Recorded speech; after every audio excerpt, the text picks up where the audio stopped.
How are you guys doing today? It's Anthony Gangi. Welcome to another episode of Tier Talk. Guys, today we're going to be talking about women in law enforcement. It's a topic that we barely ever discuss here. So what I want to do today is kind of discuss the importance of women in law enforcement. So we're including police, corrections, and I'm not going to be the only one discussing it. Today we're going to have on members from the International Council of Women in Law Enforcement. I'm going to start with the founder first, Kareen Campbell, and then we're going to work our way through the other members of this great organization or association, if you will. Guys, we're going to be talking about an event that they have coming up, which is going to be this Saturday.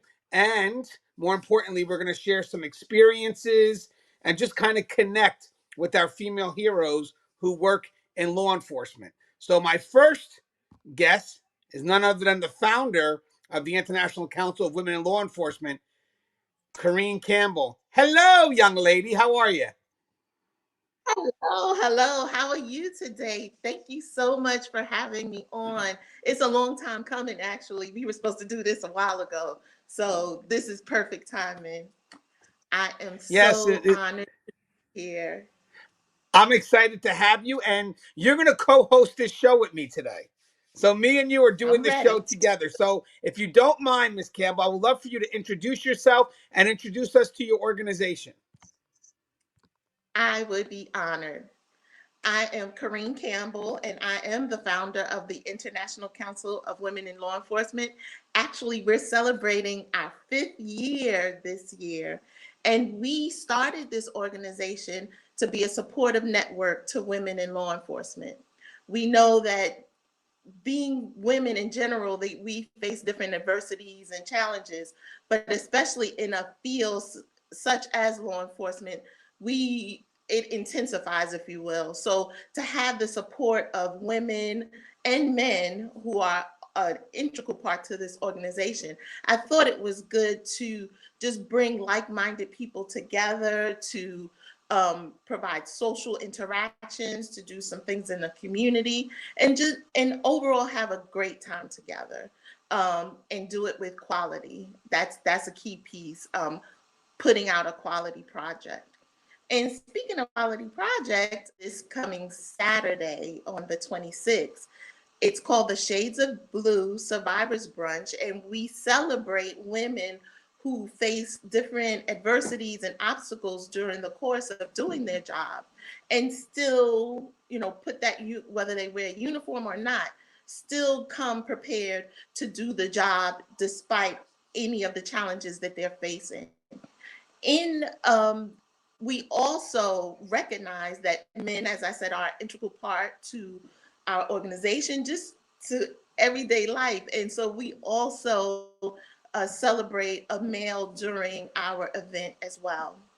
I am so very, very, very excited and ecstatic to have some of our previous recipients as well as our current recipients on the call with us today. You know what I love too, and I know my audience will love it as well, is that you have the International Council of Women in Law Enforcement. It also includes women that are in corrections. A lot of times, correctional staff don't feel that they're seen in the same light as police, like considered in the law enforcement community. So for you to open up that door just adds another reason why we have to have this dialogue today. So I just want to maybe do a backstory for you, if you don't mind. So do you feel that women right now are underappreciated in law enforcement? Yes, sir, I do. I really do. And that's one of the reasons why I created this organization. But women have a very specific skill set in terms of diffusing crises, recognizing different challenges and obstacles that other our male counterparts might not recognize. And so I don't think that the larger community recognizes and values that.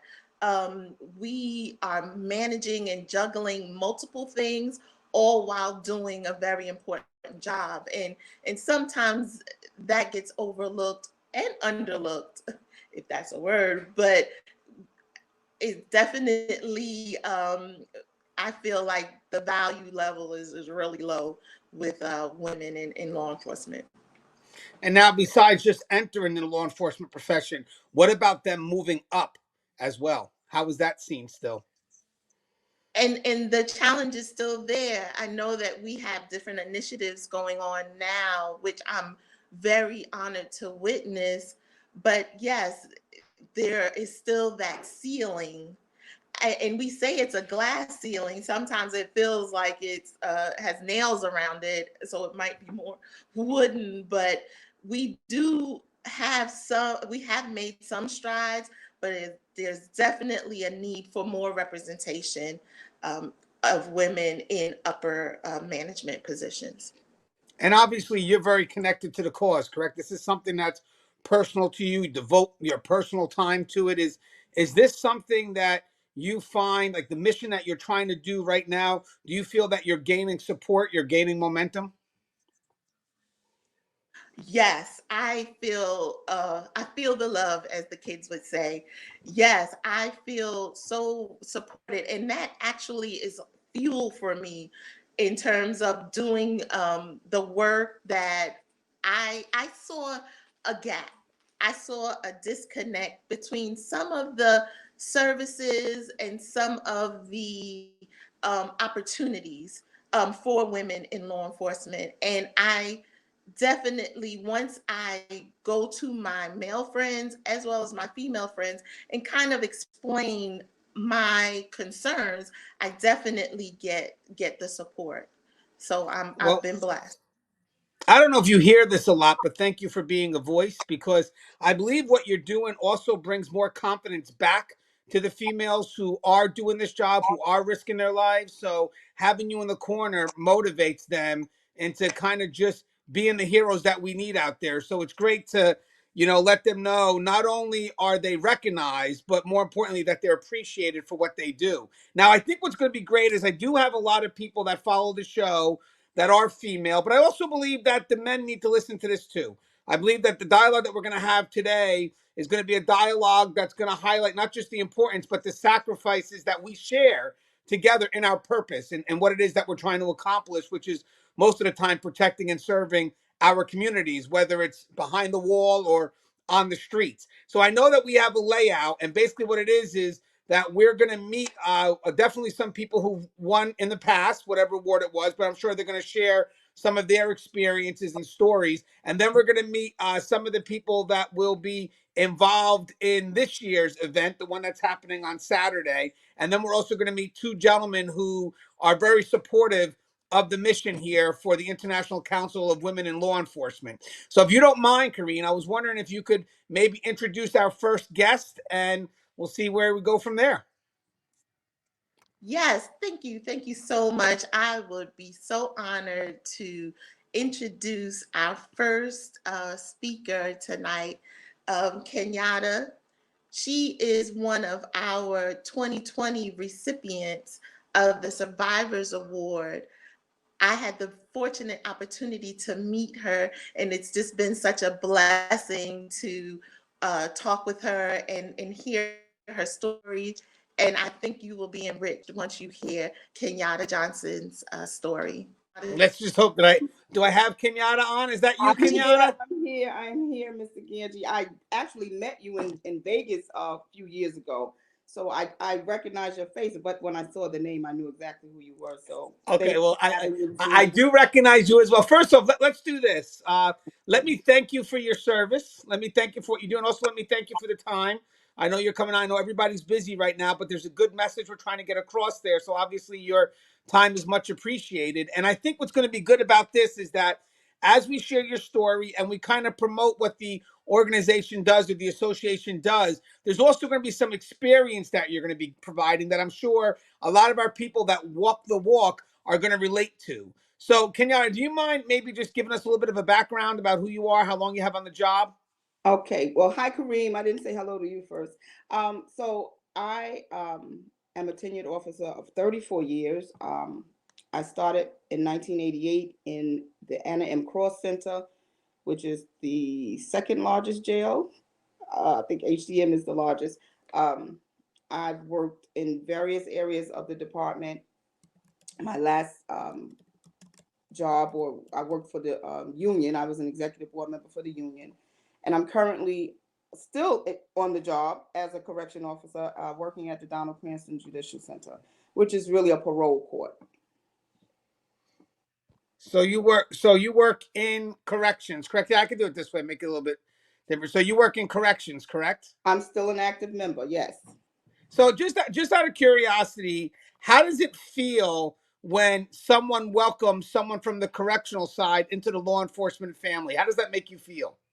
Well, I think we just always know that we're all family. So it's not really welcoming. Once you put on that shield and that shirt, you are my brother, sister officer. So it's just a band-aid. Everybody knows what it is. That's my brother, that's my sister. Yeah, I love that because unfortunately, right now, sometimes we feel that we're not seen as equals. So it's great to let people know that we are, and there are a lot of people from the law enforcement community that welcome corrections in. Now, you how long now? How long did you have in corrections? You said 34 years. 34 years. Yes, Now you said you're also still active, correct? I am. I got to ask you, 34 years. You could have retired long ago. What keeps you in this profession? Well, I still have a daughter working on her master's. That's one. And I'm not really ready to retire just yet. Well, you look young. It doesn't look like you have 34 years in. So, but again, there's a lot of people that tend to stay around because I think there's a part of this profession that's hard to leave. You know what I mean? I mean, there is something about it. I mean, think about the community right now, the family that we have, even just here, just by that law enforcement community. So it's great to kind of see someone like yourself who has 34 years in and just is happy by being in this profession. I mean, that can I tell you something right now? Yes. Sad to say, but we're losing out a lot of people because they become less motivated because it changes and all this other stuff. Well, I'll say this. I love the correction officer rank. I love my rank of a correction officer. I could have taken a test. I didn't. I chose not to. And I love the people that I've gotten to know over these 34 years. Some of them still here, some of them not. Most of them are gone. But this new generation of correction, they don't know what it's like to be the close knit, the fiber of the department. They don't recognize their value anymore. And I think because of where we are as a community, or where we are even just the world at this point, um, with all the different changes in the law, there's so many things that have been taken out of the system, and it puts our lives in jeopardy. Um, these officers don't know what it's like to come to work because we just like coming to work. We used to like to come to work. We had fun when we came to work, and we were safe. That's no longer the case anymore. So I think I still have the love of the people. I have the love for the people. And I think that's another reason why I'm still there. It's not what it used to be, but I'm praying that with the new administration, the new mayor, things will change. And can I tell you something? That's the key. I never tell people to be positive because for me, that's a shift in reality. I always tell them to be optimistic. Optimistic goes to show you that there's something on the other end worth fighting for. So all you got to do is just stay in it just a little bit longer. Right. Yeah, because the last thing you want is for good people to quit fighting. Because at the end of the day, when that starts to happen, now we start to truly go downhill. Now, We, you were an award recipient back in 2021, right, for the I was. International Council of Women in Law Enforcement. Yes, I was. So, how were you notified? What was it that you received an award for? Well, it was called the Survivors Award. Now, let me just say this. I did not understand what it was initially. And when I realized the magnitude of the women that I was included with, I was just humbled and honored because most of them had been through some serious health issue or dealt with something very, very serious in their lives. And it didn't dawn on me. I think I just thought survivor, it related to an ailment that you surpassed and now you were healthy. So most of the women had dealt with cancer, a lot of them, I'll say. And I felt so like I didn't deserve this award. But the moment I got up there, I recalled a moment in my life when I had dealt with some, serious issues, and how I dealt with it. And I just encouraged them more so, and just thanked them for including me in that group because these were awesome women. These are women who had beat cancer, who had come back to work, who were still in some cases still fighting cancer. And it was just amazing. And I was blessed and honored. And I told Karima, I said, anything that you need me to do, like just hit me up, let me know. Because she honors women from from diverse backgrounds, from all facets of law enforcement, and it's just a wonderful opportunity to see so many women in the fight because we are vast majority of this job now. So it's important that we recognize the women in this department and in the many departments in law enforcement. I like what you're saying because when you go up there and you accept the award, you're not just accepting it for you, you're accepting it for everyone else who is surviving or, has committed something to the profession, regardless of, I'm sure we have a lot of people right now that are battling sicknesses, but still continue to not just fight their personal battle, but also, fight the fights that we fight every day in this Yes. profession. So, with that said, do you mind sharing a little bit of your story at all so the audience can listen in? Well, in 2006, my mom, along with my two nieces, were in a car accident in North Carolina.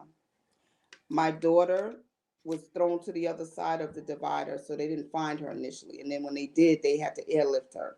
So I had to leave work and get on a plane and go to Chapel Hill to find my daughter in ICU and have the doctor tell me that she wasn't going to make it through the night. So I remembered, I spoke about that, and I spoke about how the correction officers union at the time, I wasn't really as familiar as I am now after being a part of them, but the then president sent some members down, and how I just felt like my A team came to rescue me.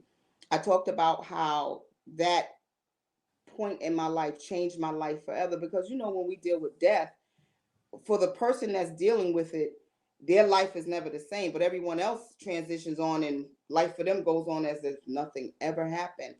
And I spoke about that, and I spoke about how, even though she didn't know me to have been sick or anything, she did not say, well, maybe you shouldn't get this award. And she was actually very happy that I, received the award. But that was my story. And I was blessed to be amongst great um, mentors in the department who just held me close and watched out for me and checked on me and just made sure I was good. So, and then those are things and moments that you want to give back to this newer generation. Teach them how to love on one another, teach them how to take care of each other, and just watch out for each other because in the end, we all each other got, right? Yeah, what's funny? I kind of see why now you're in this profession for 34 years. I Oh, mean, having a family like that, because I agree with that. I mean, you always want to give more and more and more because, how do you pay back somebody who was there for you when, you went through something that you did? So I think that's just an amazing thing to kind of the message you're getting across, the message, the power of love. And I think to be honest with you, that's what we need to do to motivate people to come into this profession. It's not so much about the money and the external incentives. It's about still being part of a family that will have each other's back, especially through the toughest of times, not just personal, but also professional, whatever it is. And it's great to know that there are people there that see you not just as Officer Johnson, but also as Miss Johnson. Someone who wears the uniform. I think that's great because for me, the best way to really affect change in someone or really to help them is not to help them only because they wear the uniform, but it's to kind of right. help them because you know how they are to be human. And I think now in this profession, we're learning that it's okay to be vulnerable. It's okay to be human. Let me ask you a question before we move on to the next guest. Is there any advice that you would like to give first to people that are new to the profession, to those that are, getting ready to cross into law enforcement, get ready to cross into corrections, but then also maybe something that we could give to our female heroes as well. Maybe some advice for them if they're just starting, especially if maybe they're crossing into working into a male correctional facility. Any advice that you think would help them along their career? Well, for new officers, I would say stay in the fight. Don't lose hope. I would say to them to come to work, come to work, come to work. The one thing I would want women to remember is to remain feminine. we do not have to lose our femininity on this job. I think maintaining ladylike attitudes and your poise, I think that goes a long way on this job. And remain courteous and sensitive. And the word you used earlier, we're still humans. And sometimes every written policy is not applicable. Sometimes you have to use common sense, and you have to have a little bit of just love for the people, right? You can't always just everything can't always be black and white. And as far as advancement in the department in New York City, the Department of Correction, we almost had an all-female team just the last year. So most of our chiefs were females. There is room for advancement, but just maintain your femininity. Remain a lady. You don't have to go in using vulgarity to get your point across. You can still be stern and assertive and consistent and still be the boldest New York City correction officer. Ms. Johnson, that is some great advice. I always tell people two things. Know who you are when you're coming into this profession, because that kind of helps you recognize any shift. If this profession starts to apply pressure that could mess with you mentally, if you really know who you are, you'll be able to recognize any shift in regards to where you're headed and where you may not want to be. But I also tell people to, when they come in, to also know who you want to become. Because if you go in this profession and you're intentional with your growth, you could become almost anything in this profession. But having said that, you got to kind of have that destination. You can't just come in here not knowing what it is that you want to accomplish. So thank you very much, Miss Thank Johnson, for you. Thank speaking. you for having me. I'm going to try to see if I could bring Kareen on real quick. So it was always a pleasure. And again, thank you for your service and thank you for sharing your story. Thank you. Thank you for having me. So we got Kareen Campbell back on. Kareen, thank you again for coming back on. Yes, thank you. I Thank lost you you. for a second. Yes, you did. And before we go on, I didn't get a chance to speak to Kenyatta. She was a gem. She was so humbled, and I helped her to look at and expand her definition of survival, and that she was very deserving to be there, just as all of the other women who we were fortunate to honor. And then I also wanted to say something about the women of corrections. I myself, I am in the federal government, the federal arm of law enforcement. And all too often, I would be in the room with other agencies, other organizations, and I would look to my left and my right, and I would see very little representation of women in corrections. And I never understood why. And so without getting into the why, I said, no, this is a problem that we need to fix. And I have been very conscious in embracing my sisters. And I guess that's why Kenyatta answered the question the way she answered it, is because we are a sisterhood. And so, yes, I did recognize that there was a divide between corrections and the other law enforcement. But one of the real missions of the International Council of Women in Law Enforcement is to be the bridge between all aspects of law enforcement. So I did want to speak to her on that. Yeah, and as I said, what I love about her story as well is that when it comes to being a survivor, sometimes it's not always about the physical.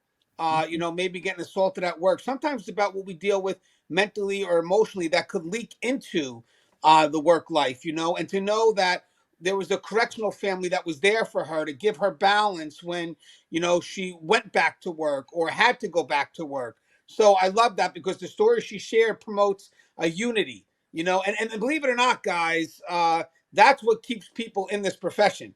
As much as we want to talk about the money and all this other stuff, I mean, I've seen shit happen and people say, you can't pay me enough.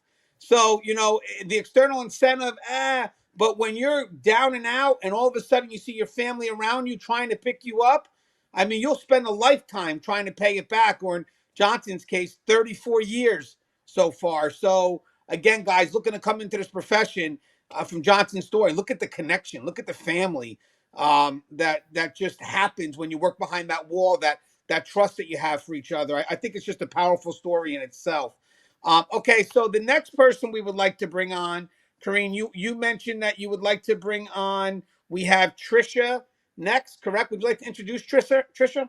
Yes, another fine woman of corrections, Tricia Bazzey, is going to come and give us her story. She is one of our 2022 Survivors Award recipients, and she is well regarded amongst her colleagues. When I spoke of her getting an award, I myself was congratulated on taking the time to recognize her. So her story is, she's going to be able to tell her story in her own way, but I just know there was a lot of support for her getting this award. We got her on. We found her. What's up there, Trish? Hi, good afternoon, everybody, and thank you, Kareem. Thank you Hi. for coming on, Trish. I was wondering if you don't mind. Obviously, this is a good. What we're trying to do here is kind of like build a better respect for the females in law enforcement, and it's connecting them to the stories of those that walk the beats and sharing some of their experiences. So before we go into your experience, I was wondering if we could at first talk about how you got connected with the International Council for Women in Law Enforcement, and what went through your mind when they mentioned that you were going to be the recipient of an award this year. Well, believe it or not, prior one day I had just got off of a double, and I received a phone call from Miss Kareem, and she says that I was nominated for an award, and in my head, I was like, "Is she serious? How did? For what? What did I do? You know?" But as she continued to speak on the foundation and what it represents and why she feels, or the person that nominated me feels, that I was worthy of being nominated, yes, I didn't even want to accept it, because I felt like the person that nominated me deserved it so much more than I did, that I even said it to her. I said I will nominate the person that nominated me. So I was shocked and grateful. Well, what's great about that, Trish, is first off, it shows humility. You know what I mean? Sometimes we don't realize the things that we do every day because it's so slow and subtle. But then there's always someone that's kind of watching, and the next thing it's true. You're taking all these small steps, but then one day when you really look back at your career, it's a hell of a leap. You just may not know it at the time. And plus, the other good thing about it is that for people like yourself, you do it because it has to be done, because it's the job. And sometimes we don't realize that within the routine of the job, basically how important, how significant it is that what we do. We tend to get lost in the routine. So it's great when you have someone that comes up and kind of shows you the task significance. Like I remember we recognized someone for, let's say, doing a tour, just a regular unit tour, and they're like, "What am I being recognized for?" It's like, it's your 1,000th tour. So through quantity, there's quality. So having said that, it's great, because for me, when you don't realize that you don't think you deserve it, first off, that shows you how humble, but it also shows you why you do it. I do it because it has to get done, not because I'm looking for someone to, recognize it. I mean, yes, we all want appreciation, but the recognition isn't what I do it for. I want to thank you, but I'm not looking to be put on a pedestal. But I think it's great to see that, the humility in it all. Now, obviously, being a female, I'm wondering, do you see, like, so far, I guess, with the movement going on with the International Council of Women in Law Enforcement, really pushing for some equal recognition for women in law enforcement, maybe not so much even just getting in the profession, but also moving up. Do you think times have changed?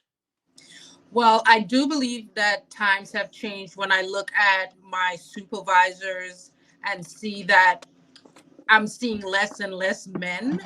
Not saying that it should be, but I can see the advancement of women in itself, and it is a great thing. It's a great thing that tells me that, for my little girls out there, that there's hope for them, for a better future with more opportunities out there for them. And you know what I love? What you just said?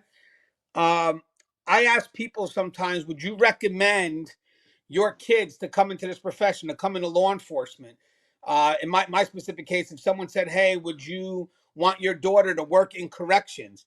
And that's a tough question because that makes me want to really be honest with myself and how I see this profession. So basically, here I am quoting all these good things, but then someone puts you on the spot and says, would you want your family to do it? Would you want your daughter to go into this profession? And I said yes.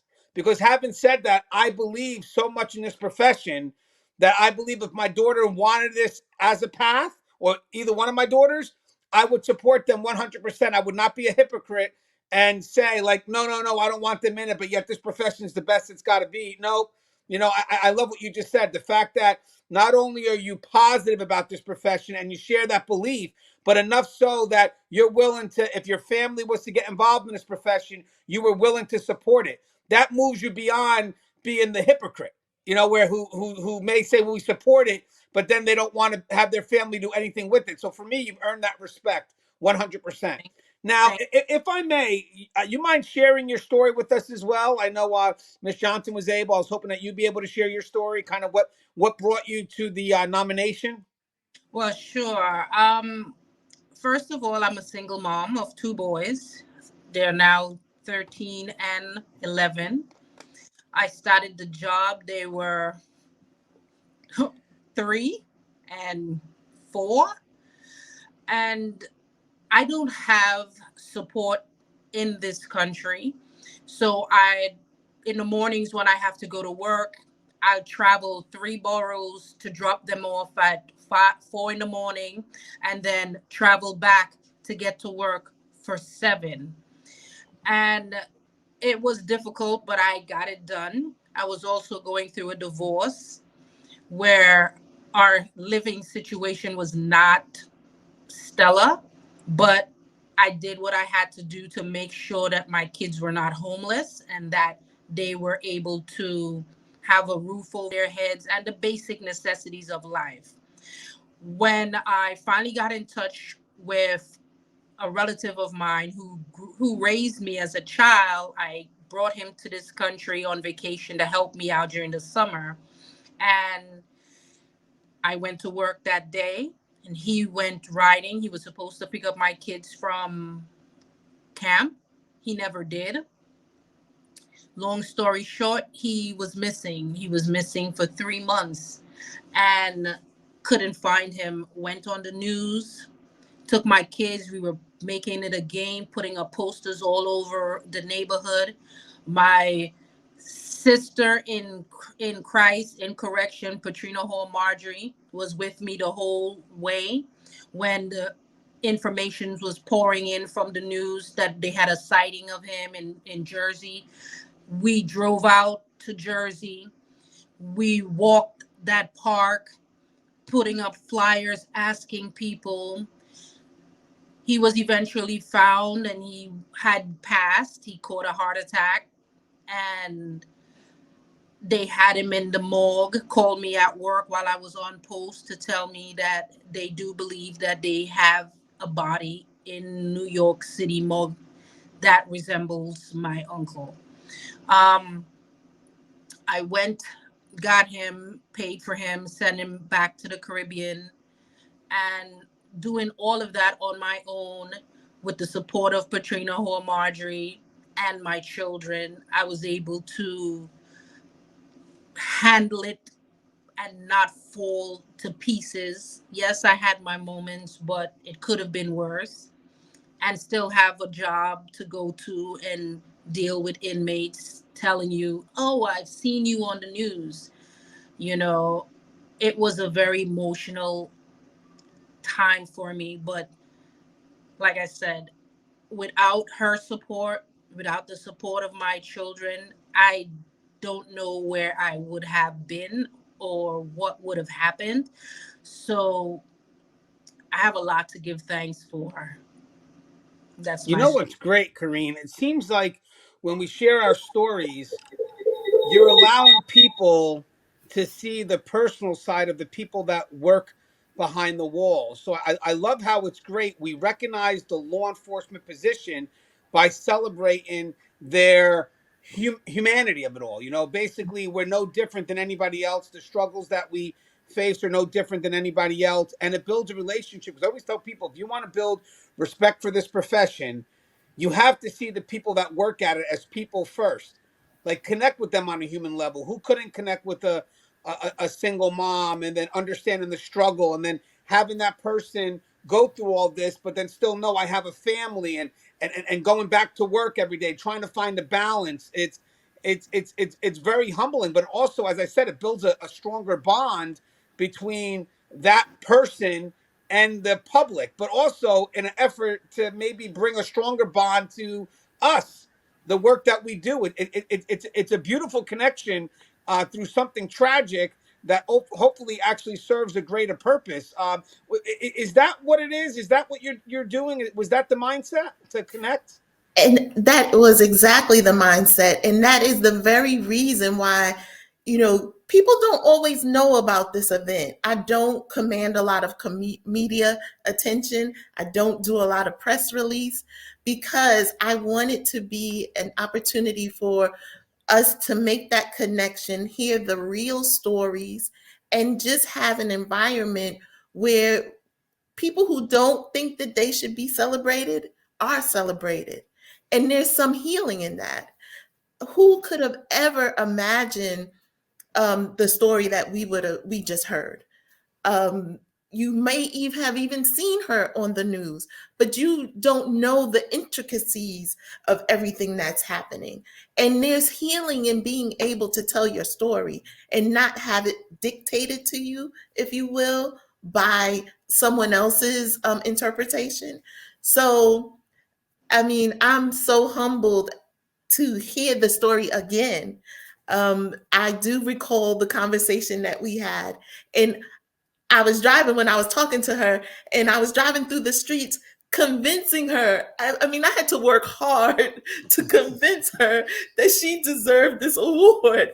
And I'm just so glad. She had her stick to itness, I had mine, and we came together, and here we are now. So, You know, one of the things I told her, she's stuck with me now. So we are going to work through this but you together. know what's really powerful? I don't know if it may go unnoticed, but so when Trish gets the phone call, also the same with Miss Johnson, they're probably thinking, "What have I done on the job? That makes me worthy of this award." And it's like, hey guys, this isn't about celebrating the position. It's about celebrating the sacrifices you make as a person. So even though it's kind of, it shows the position. Don't get me wrong. You're not celebrating the position. The position's only a small part of it.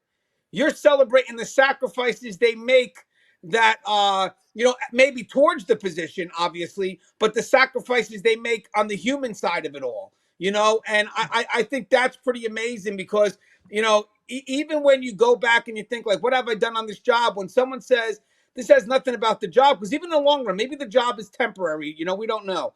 But when someone says this is what you're doing as a mother, this is what you're doing as a woman, it's a lot more profound because it connects more to the identity of that individual. So then now they kind of stand up and they get it. However humble they may receive it, they get it, because there's no way you can deny Tricia's story. There's no way you can deny Kenyatta's story. Now, just before we go on to the next guest, Trish, I was wondering, same thing.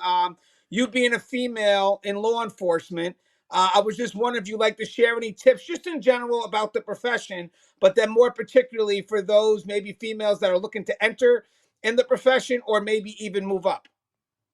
I think Kenyatta hit it where she says one of the main thing is maintain your femininity, maintain your identity. Always remember that you are a woman, and that is to be celebrated. Yes, take pride in the fact that it's who you are, and don't ever stop because reaching for your goals because somebody says no.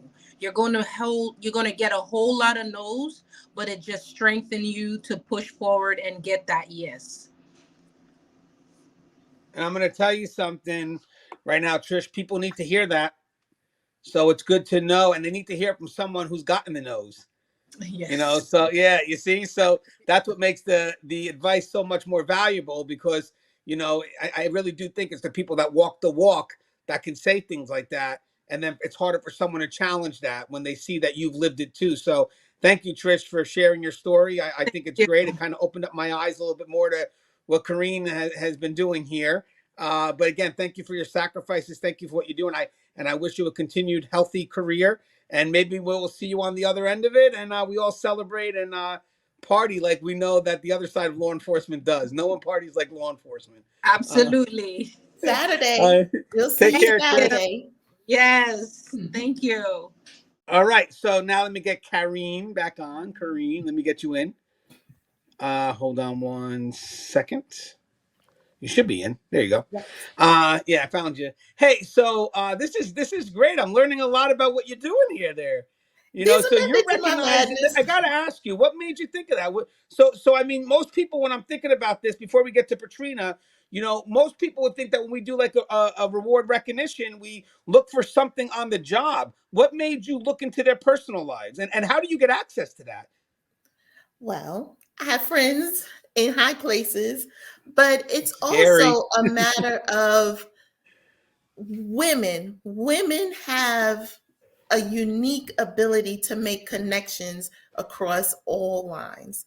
So I have my experience in law enforcement has been, I'm newer to law enforcement and I work with the federal government. And I know the isolation at times that I felt as a federal officer in different circles. And I looked to see other people having different experiences like me. And I also tried to find the common. Everyone can connect with someone who's facing an uncomfortable situation. And so it's really studying my environment that I realized that, well, we get these stories dictated to us, but we never really hear from the people that are actually experiencing things. And it kind of became a mission for me to get the real stories. I hear things, but I always want to know the real story. And And I so, think I think that's great what you're doing, because I think when it comes to getting respect for this profession, it starts with connecting the people on that real story. If they could see them as the same, like I mentioned, single mother, family person, whatever it is, because there's such a negative light sometimes on this profession, that the best way we can try to get that positive light is let people see who we are outside of the uniform. And that's exactly what you did. You brought people into this ceremony, this awards ceremony. By this, we're not celebrating you in the profession. We're celebrating you as a person. And what's great is the family is really able to take part in that support. Because they may not know too much of what's being done. So at that point, maybe their support is a little bit more external. They're there to show support for their loved one, but they don't really know the sacrifices. But all of a sudden, when you do a spin, and you kind of say, well, the support or the recognition is going for what you've done in your home life, the family's involved in that, and when they show that support, it's more immediate, and definitely more emotional for that family, but also beautiful on that. Also, good news, we got Tanisha Sutton. I see that she arrived here. yes, So we have Tanisha Sutton and Patrina. Who would you like to go next? It's on you, Miss Campbell. I would like to have Tanisha Sutton go because we want to say something really special about Patrina. Oh, okay. All right. So, if you don't mind, do you mind introducing Tanisha for us? Sure. Go ahead, Miss Campbell. Next, we are going to present our 2022 Survivors Award recipient, Miss Tanisha Sutton. She is also a fine member of corrections, and she is very high regarded. She's an esteemed woman of corrections. And so, without further ado, I present Tanisha Sutton. What's up, Miss Sutton? I didn't know how long you've been in the room. I've been here maybe a few minutes after you started. Oh, okay, good. So thank God I saw it. I saw some movement going around. I was like, oh, I don't recognize the Tanisha. Oh, there she is. We were hoping you would come. We were waiting for you. So basically, obviously you've been listening the whole time. We're just sharing our experiences. But before we go into that, I just wanted to know, the first question we've been asking is basically how you found out you got nominated for an award, and basically, what your thoughts on just women in law enforcement in general. Do you think that they are getting the recognition? Do you think we need to still do more? When I first found out about the award, Kareen called me and she told me about it. And, I listened and I was like, okay. And she told me who nominated me. And I called him and I was like, who are these people and what are they talking about? And he explained it to me. And I told him there's no way on God's green earth that I deserve to be here, you know, with everybody else. And he had to talk me into it. It took him a while, but he talked me into it. Well, let me ask. So real quick, do you think that right now we can do more for women in law enforcement? Do you think that right now they still deserve that recognition? You think they're still overlooked? I do. I believe they're still overlooked. And do you think there's things that we could do now I mean, like outside of the organization here, International Council of Women in Law Enforcement, do you think that there's things that we could also do on the job that could show more support for women in law enforcement or women in corrections or police? Absolutely. Absolutely. One, there's a lot of single mothers. Um, there's a lot of women who are taking care of a sick child, spouse, parent. Um, and they might need emotional support. They might need help as far as their tour, their hours, stuff like that. Yeah, it's great to kind of actually hear that. Like I do believe, I know that for some places, for single mothers, they'll actually have a spot just outside the facility where they actually pay for daycare if needed, and that does put a lot less pressure on the single mother that may have to work a couple extra hours, because most of the time, obviously, when it's tough to choose between the two commitments, the commitment of job and the commitment of the family. But obviously the commitment of the family comes first, but you need to support the family, so you can't lose the job. So you're kind of like caught in this catch-22.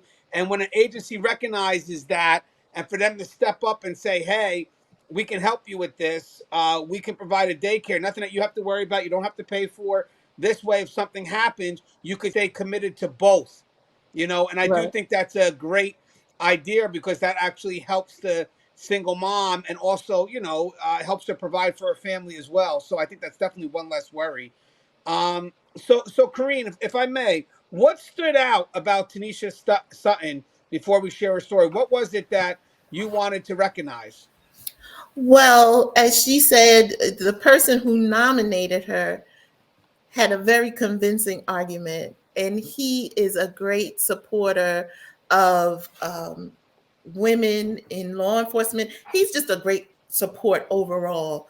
And once I was able to seek an audience with him and get him to understand what I was trying to accomplish, he's kind of held my hand along the way and put me in touch with such awesome women. And Tanisha is being very, very extremely humbled.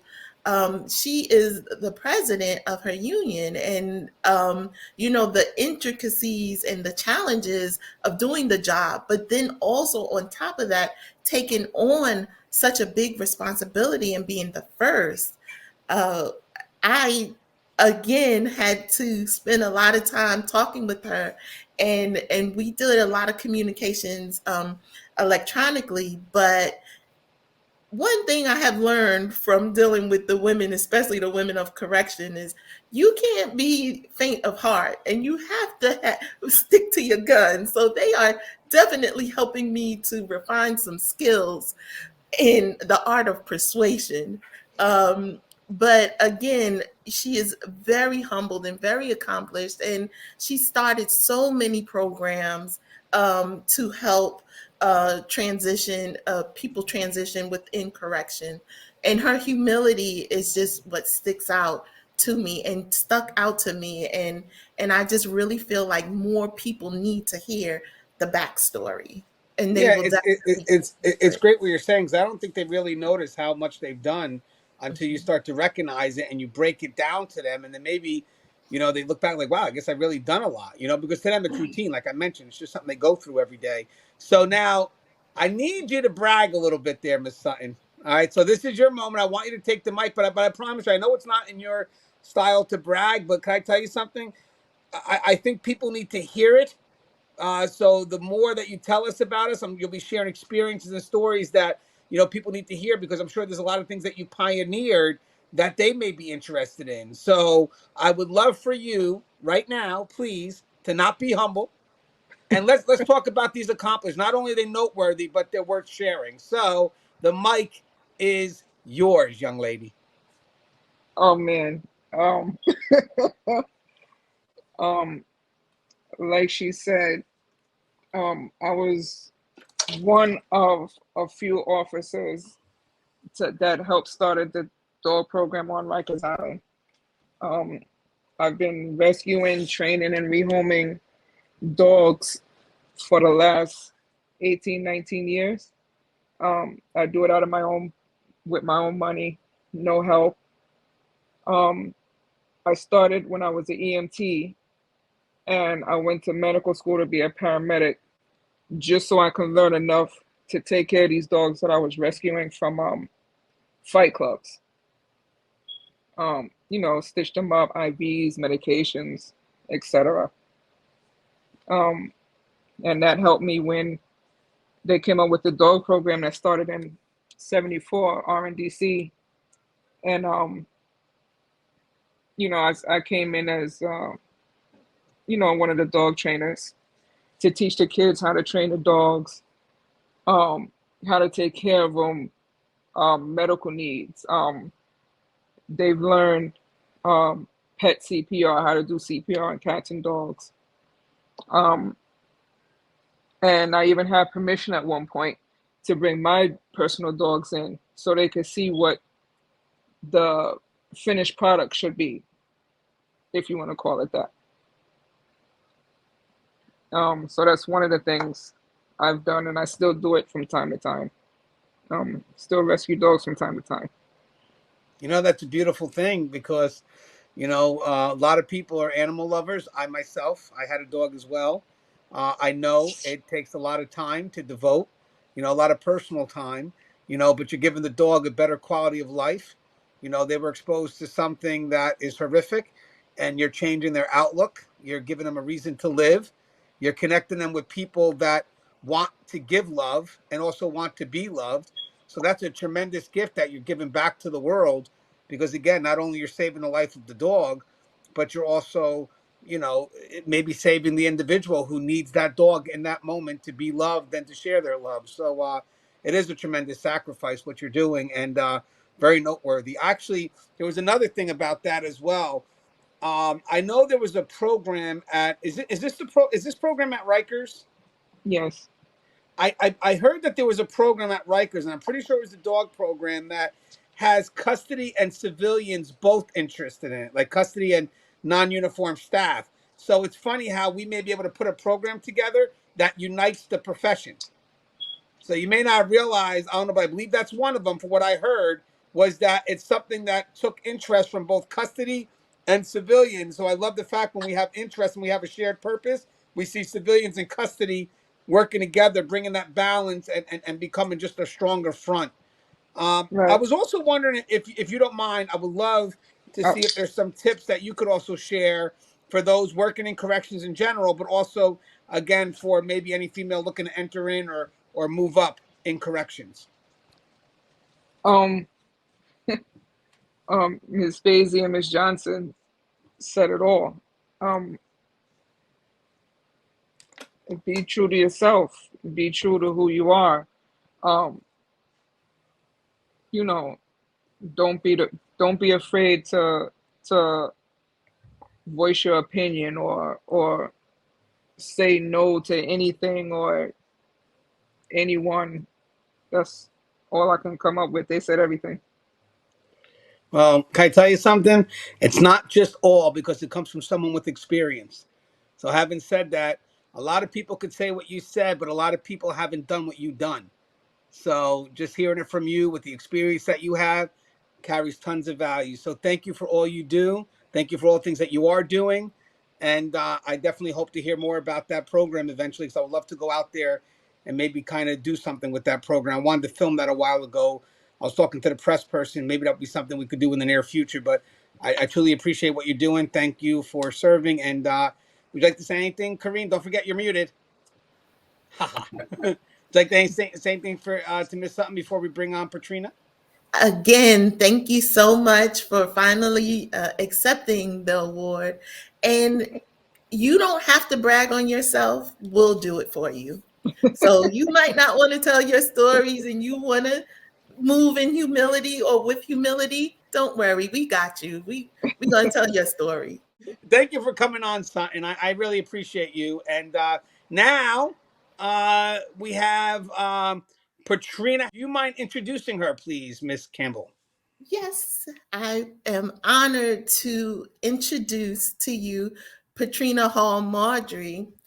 As you heard her, there were references to her with our previous awardee. She has been a staunch advocate for the women who we're presenting awards to, specifically to Miss Bazzey. She told me that she would not accept the award if I did not recognize Miss Bazzey. So I said, well, who is Miss Bazzey and why do I have to? It's a 2-for-1 deal. But she was never wrong. She was not wrong at all. Was blessed, as you heard, to hear the story, and a story that I would not have heard unless it was for Ms. Hall Marcias. So I wanted to save her last but not least because she epitomizes the reason why I do what I do. To celebrate people who don't feel like they're worthy to be celebrated, to bring attention to people who don't know that they have a story to tell. And it's through her advocacy and through her determination that we are bringing the caliber of people that we're bringing on Saturday. So I'm strongly encouraging everyone to come out and hear the stories and wait until you hear her story, because her story is really what started. She was actually the first person that I contacted to receive a Survivors Award. So yeah, and the one consistency I have so far before we talk to Patrina is that people don't know they're being nominated and they don't know why.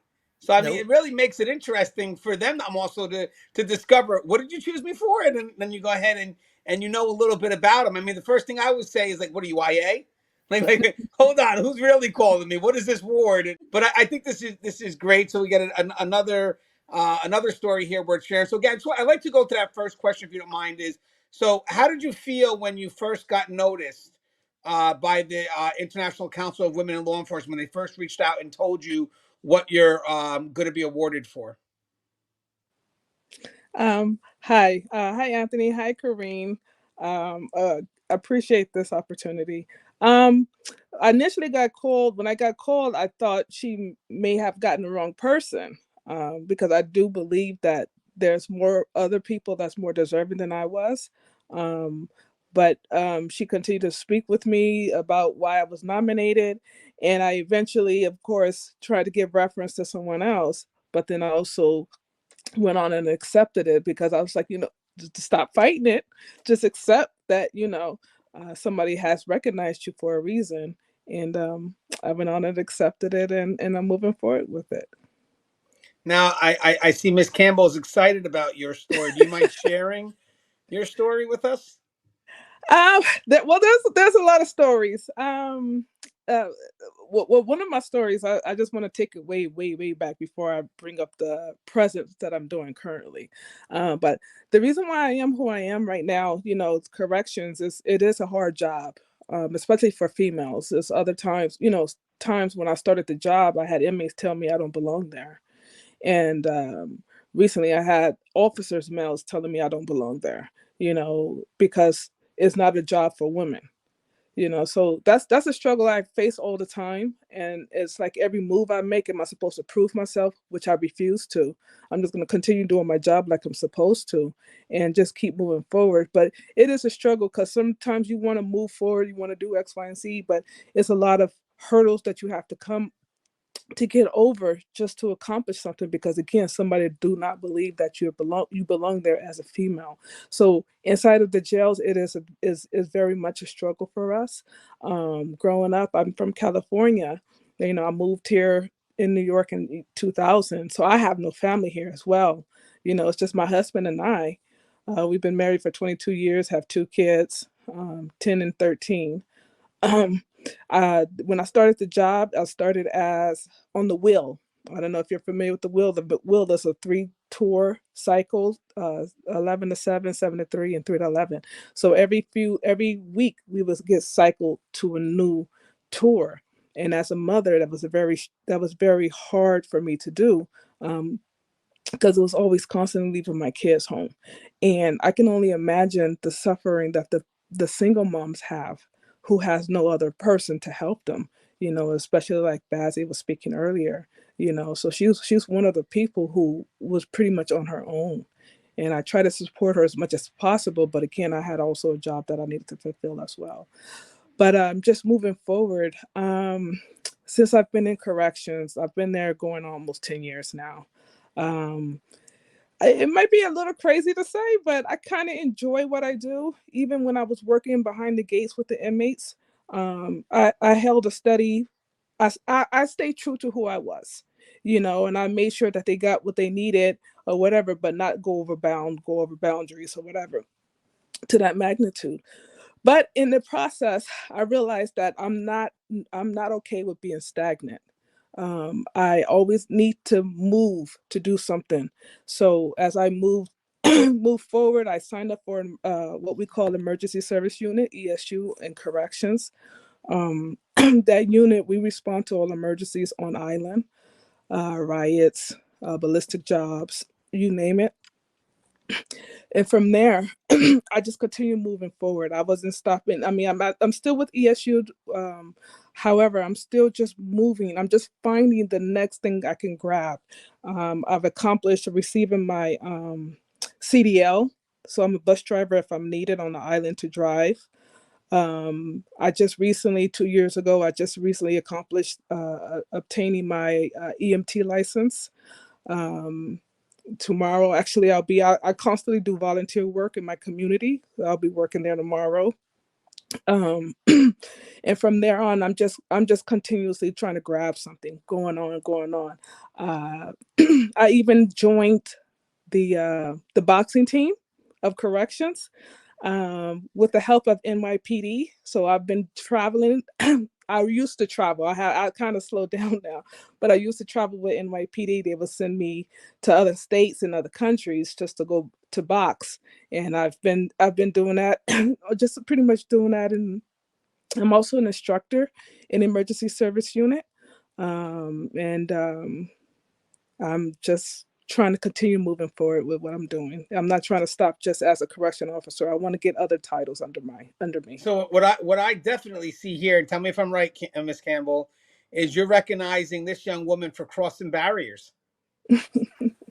Crossing right? them, breaking them, creating them, moving them, jumping over them, jumping under them.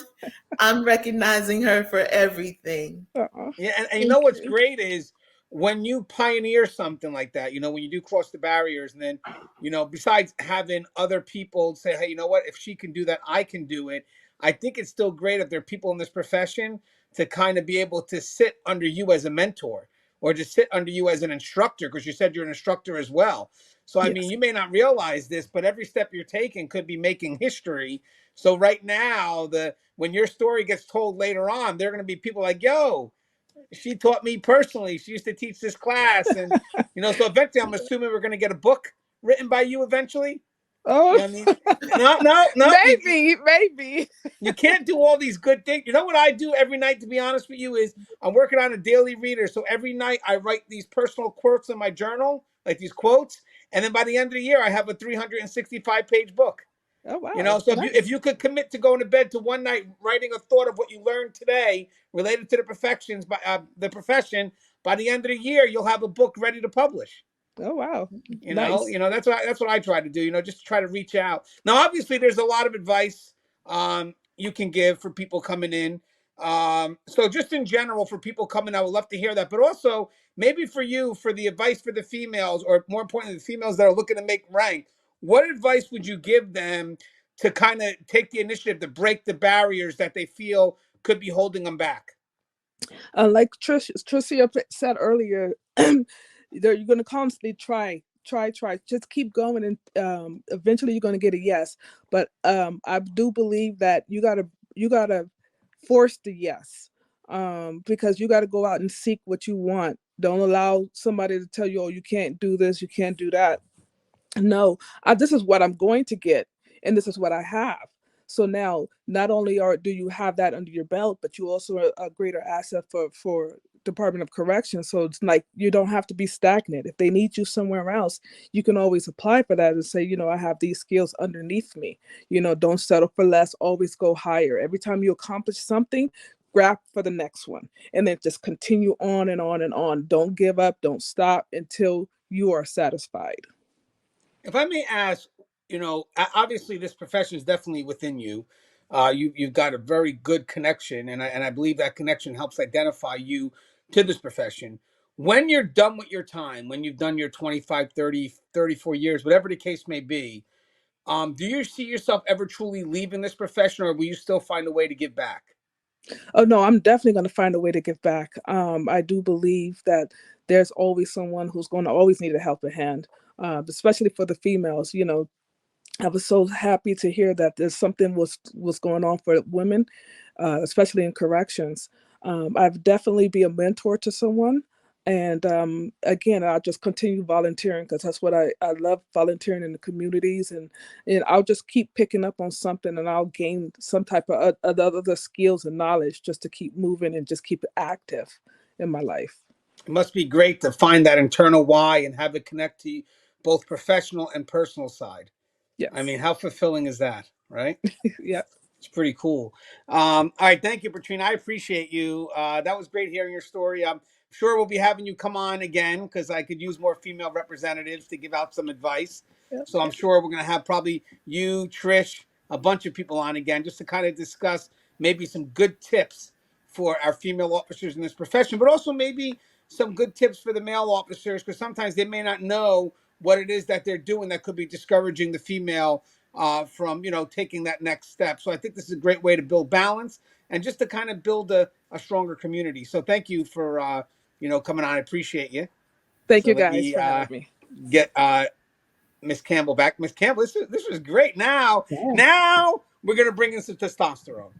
All right, so I'm gonna have you introduce. I believe. Okay, so I do see Charles, but I don't see Reginald. Reginald's with you. You said. Yes, we're all together. They're gonna come on camera together. Okay, so I'm ready for their intro, and then I'll just click them in. Okay. So, as I said earlier, the organization could not exist without the support of men. I have been fortunate and blessed to be in touch with some men who really get it, and they support me, but also the movement and the growth of women in law enforcement. And I had the fortunate opportunity to meet these two gentlemen, Mr. Charles and Mr. Reggie, and they actually are working very closely with me on another endeavor that we're undertaking, a Women in Law Enforcement Summit. So in addition to the Survivors Award, we also take the time out to provide educational enrichment to women in an all-day learning capacity. And so Reggie and Charles are going to be instructors in our summit, and they are going to be teaching very practical and tactical approaches for women in law enforcement, specifically around safety, around awareness, and just also helping interpret some of the challenges of doing the job. And so, without further ado, I present to you Reggie Lawson and Charles Yarborough. Hey guys, what's going on? I've hit Hey, Anthony, how are you? I was hoping that you wouldn't forget to click you. By the way, Elias Husamadeen says hi. He wanted to make sure that I know he's a very big supporter of this. I would love to have him on, but I think I ran out of space. But he did want us to mention that New York City Corrections is more than 60% women. Wow. That's pretty amazing. What's your thoughts when you hear that, Charles, Reg? Well, first, I just wanted to thank you for allowing us to come on board with you. And also thank Kareen for inviting us to help out with this summit that's coming up in March. The women that were on were outstanding with their experiences that they had in law enforcement, as well as just experience in women in general.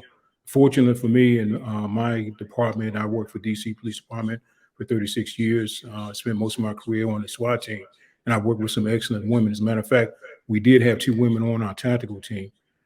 So just having women in law enforcement, I think, is definitely a wonderful thing. They are excellent, very intelligent, but we also, most importantly, have some that are very strong about what they're doing. And I agree with the women that sometimes they're definitely overlooked. My reaction is, wow, that's a huge percentage. I think it's a positive percentage for law enforcement across the board. As a former state trooper, I doubt we had 2% women in state police level. Now that has grown somewhat, and they've grown through the ranks, but some of that has been forced just to meet the numbers, as opposed to through respect for the work that they've done. So I'm going to commend that number. That is tremendous, that number. What are some of the boundaries that you guys still see that may exist with not just having women enter the profession, but also move up? I mean, is there still boundaries in place that stop that or try to prevent it? Well, I think that there's opportunities there. More so than anything else, I think that one of the things that's important is having women that have achieved that to reach back to the women that are in pursuit of doing those type of things and promoting themselves and getting different jobs as instructors, as professionals, and going up the ranks from being an officer to a sergeant to a commander. As a matter of fact, we'll have one of our co-workers that will be working with us. She was with me on the DC Police Department. Her name is Sheila Ford, and she did an outstanding job while she was with the Metropolitan Police Department. So she'll be assisting us with this. And she also worked high in the ranks in regards to law enforcement. So those are some of the things that I think are definitely changing. If you look around throughout the country now, there's a lot more females that are chiefs throughout the United States, and as well as in corrections. You know, one of the things that I still hear with the ladies in law enforcement, as with other professions, they're doing the dance. The correction ladies that were on tonight, they solved that dance. They said, I'm going to be true to myself, but a lot of them are not. They don't know whether to be myself and alienate the men who are not comfortable with a female here, or to go along, to get along and play that game. But then they kind of subvert respect for themselves. Those who come in who say, I'm focused, I know what I want, and I'm going to challenge the system, they tend to do well. But a lot of them are still looking over their shoulders because they're being mentored by men. They're being kind of told a certain rules, a certain culture by the male perspective. And it takes a moment before they can get up in rank. What we call that field training officer is the keeper of the culture. And until you get a female with those perspectives there to say, you have nothing to worry about. Just do what you do. Here's what really matters. And just rise above the other stuff that you're going to be put up with. Those are the ones who tend to succeed. So I think a lot of times the mindset of the women themselves may hold them back more so than certain realities. You're going to have your biases and things. That's going to be there as it is in life. But for those who say, I got that, and I put you in check and keep moving, those men are going to back up and respect you because they respect confidence. That's what I believe. So I believe the women do themselves a disservice sometimes, overthinking instead of just coming in and doing it. You know what I would like to ask all three of you, including you, Ms. Campbell, is do you think for women it's harder to balance the work and home life?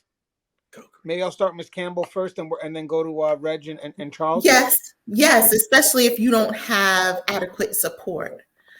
The more support you have, and it doesn't have to be biological, from biological family members, but the more support you have, whether it be from church, your church community, or a friendly neighbor, the better it is for you to do your job. You talked about childcare.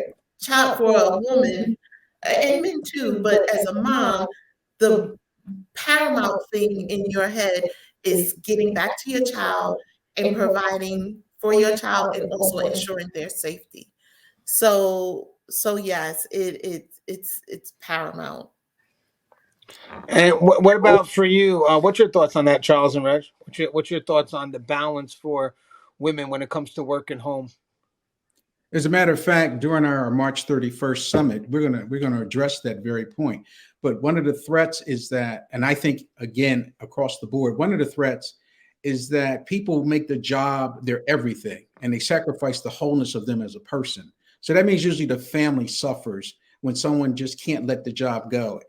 We were taught that we rank high in law enforcement in domestic violence, in suicides, in divorce and things. And a lot of it has we become so indoctrinated to the sense of duty that we forsake ourselves. And I'm going to say this from a male perspective. I just think it's worse when the ladies just forsake family because they have to keep this job and things like that. So I think the impact is even more so because of the multiple roles and the values that the ladies bring in the home.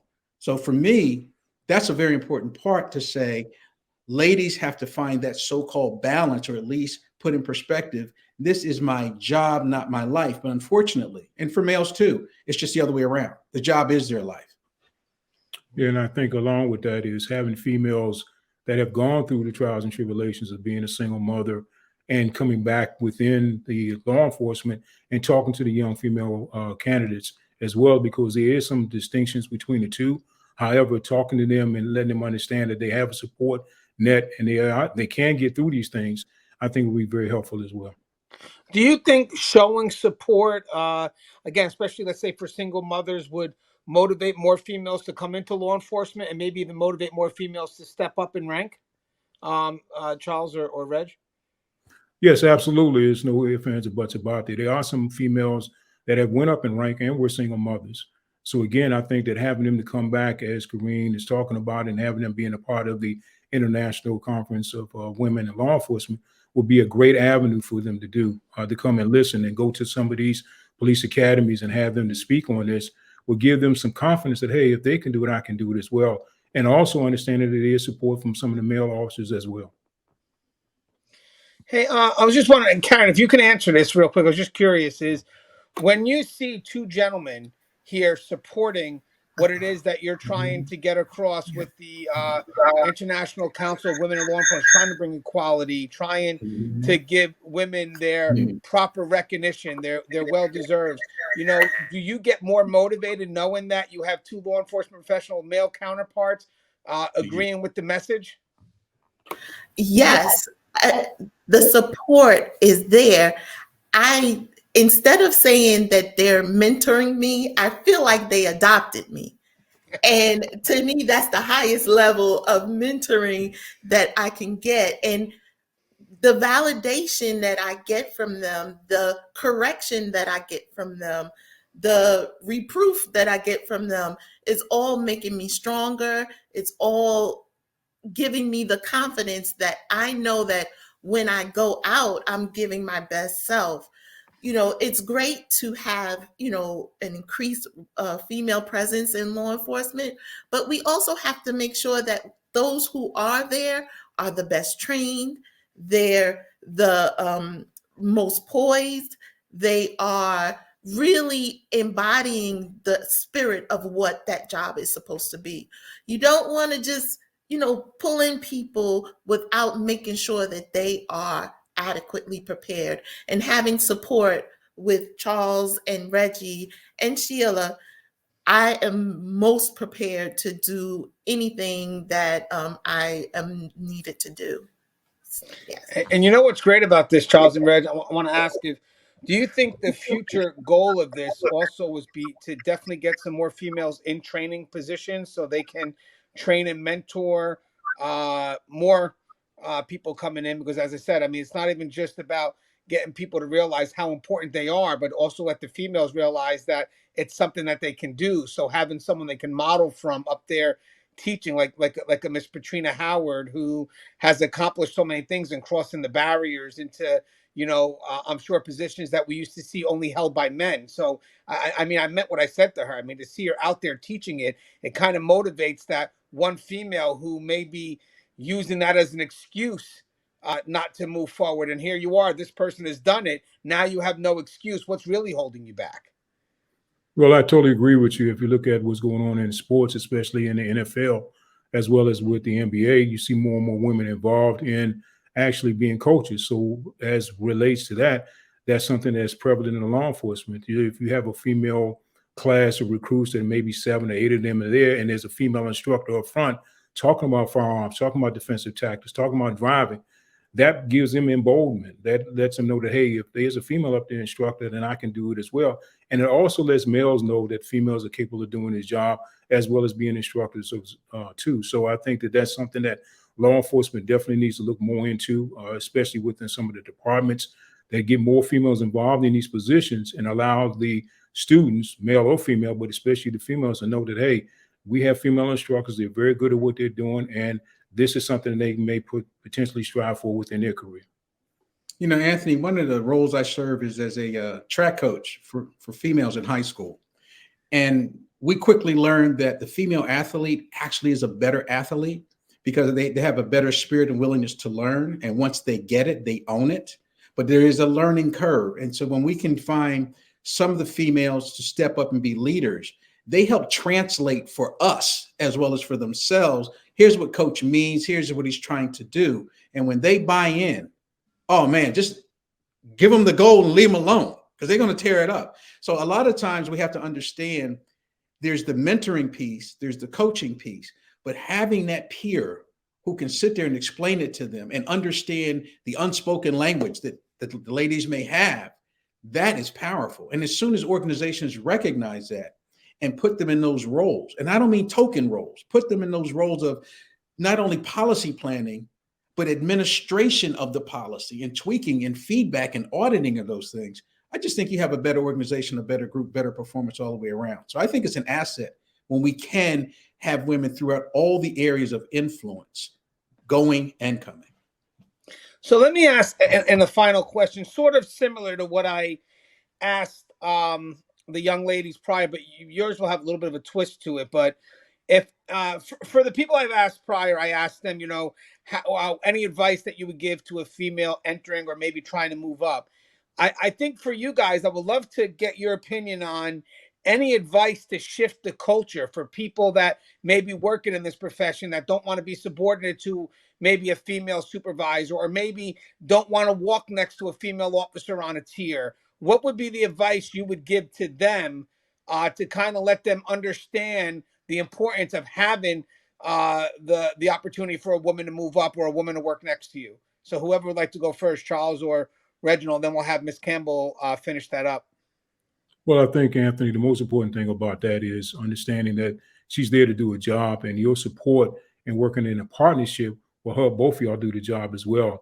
And understanding that there are times when a female can do the job as well as males. And understanding also, most importantly, that if we're working together, we go home together, we also have an opportunity now to make things better on an overall basis. And then also showing the others that there's a potential for us to get better in relationship to being better without doing what it is that we're supposed to be doing in order for us to get home safely. So those are things that teamwork and that camaraderie working together, I think, is going to be an excellent way of helping get this program going and God's will and being more involved in it. That was a polite version. I would tell you, look, it's your bigotry and ignorance that you were afraid of. Right. If they can do the job, you want them by your side.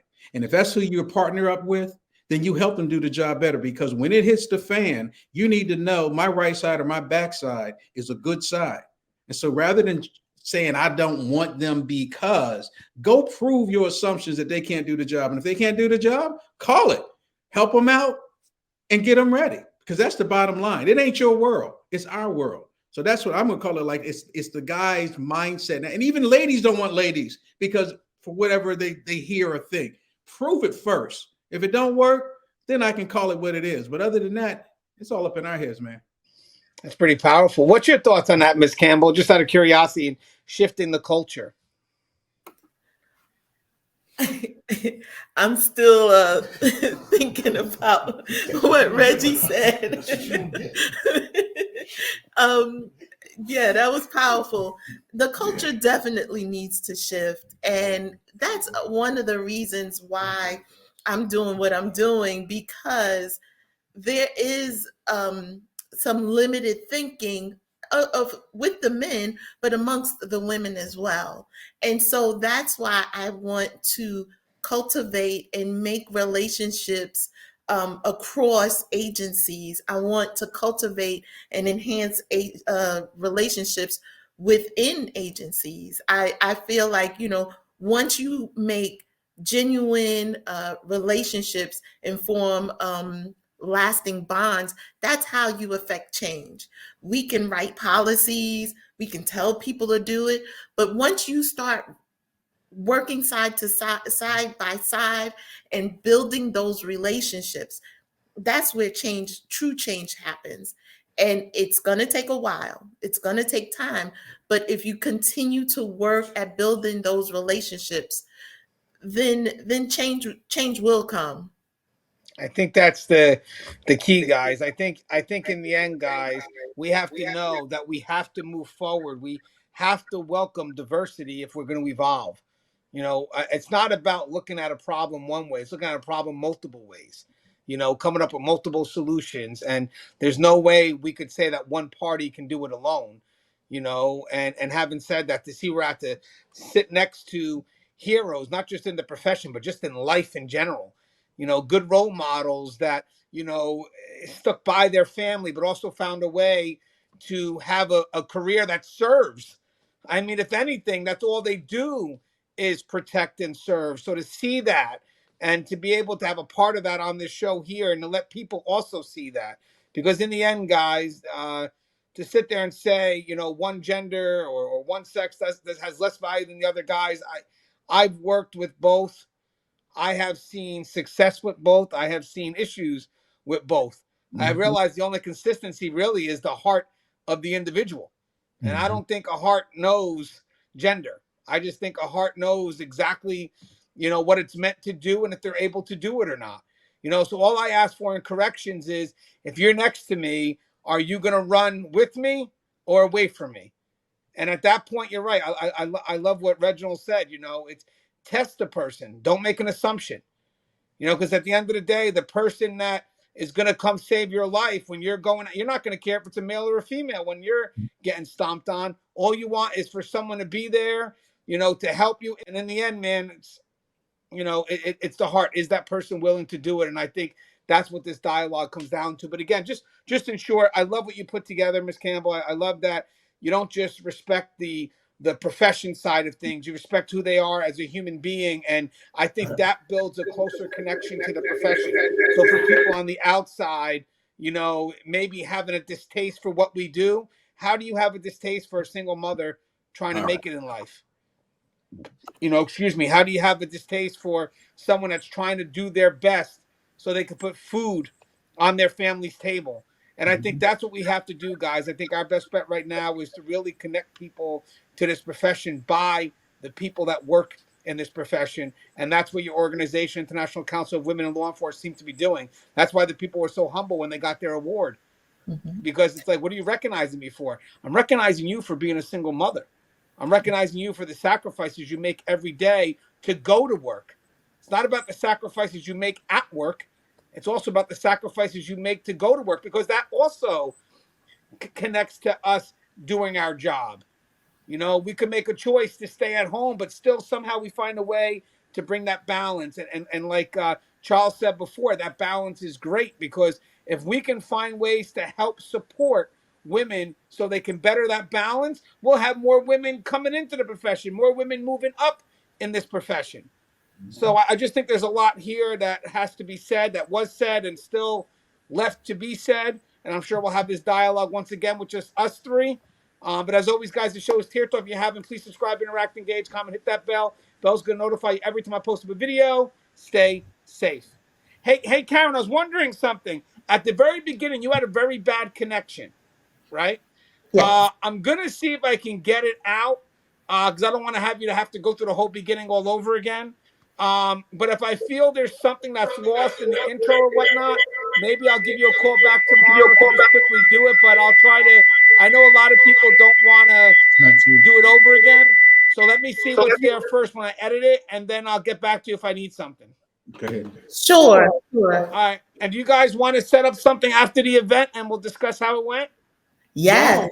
Looking All forward. right, and then to that. maybe it'll just be us three because I would love to discuss more about what we kind of started discussing at the end. That could have been a whole show in itself.